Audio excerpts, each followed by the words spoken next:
So let me ask you to kind of, before we do the closing quote, is Jeff Koons' works the work of a genius?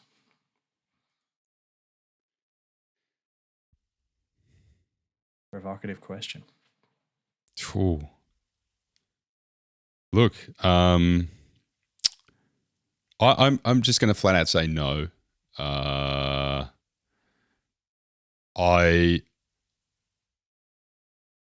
look at the pieces, and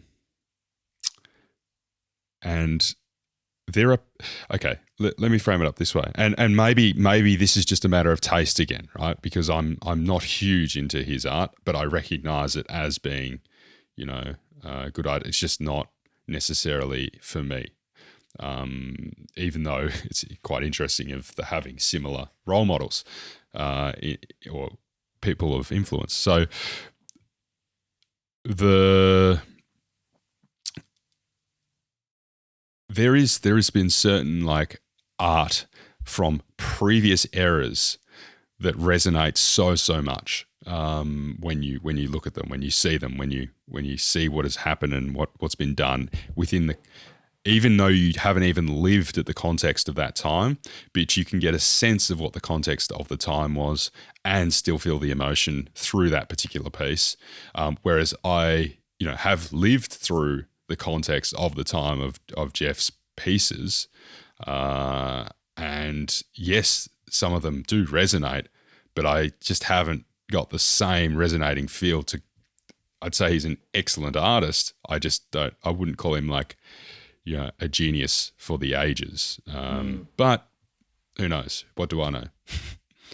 Good answer. What about you? Damn it, I was hoping you wouldn't ask me this. Oh, no. I think the answer for me is the word genius is a bit strong. That's what But he's the first bit of modern art I've looked at and had a strong emotional reaction to. So in that sense, I would have to say, if you forced me to answer, I'm closer to yes than no. Mainly just for that reason, that it evoked a strong reaction and that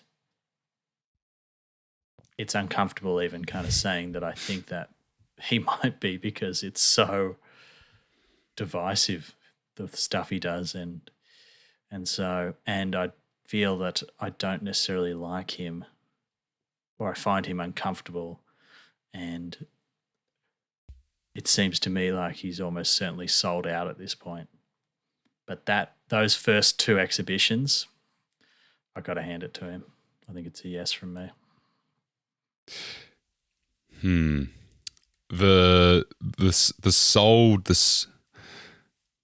always fascinated by this sold out discussion, because it's,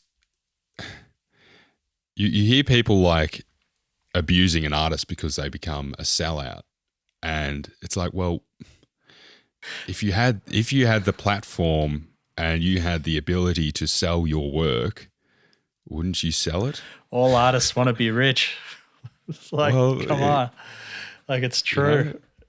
It is true. And I guess it seems to me any artist, and any artist that is calling out other artists for being a sellout, I just feel like, well, I think it's just envy that you haven't necessarily made it. Completely agree. I think maybe it's like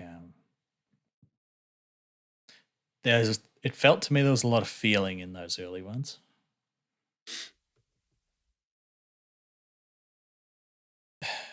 Whether there's a loss of edge or it's too much repeating the similar style now over and over again, or something like that makes me feel like maybe it doesn't have the edge it used to. But this is also his motive, mate. Like that's one of his key motives are those core elements that are a consistency through his art, like the stainless steel reflectiveness of things, etc. is a core element. And I think his best work is yet to come.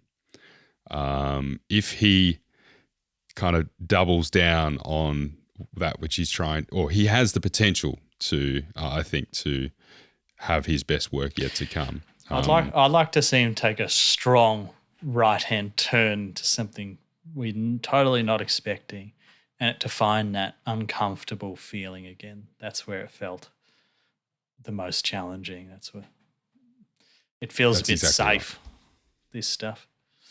Yes, and I think, mate. The other thing is I want to go visit some of this art as well. I haven't seen it in person, and as you said it, I think earlier at the start of the episode, it is so different seeing in the physical to what can be captured via film or photo or whatever. So, big one for me.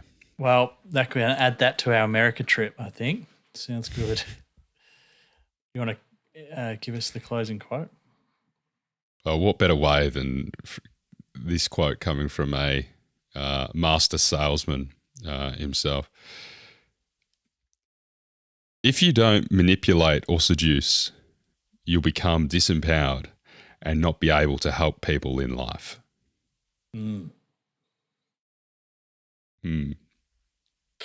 dum, dum. Thanks, mate. Cheers.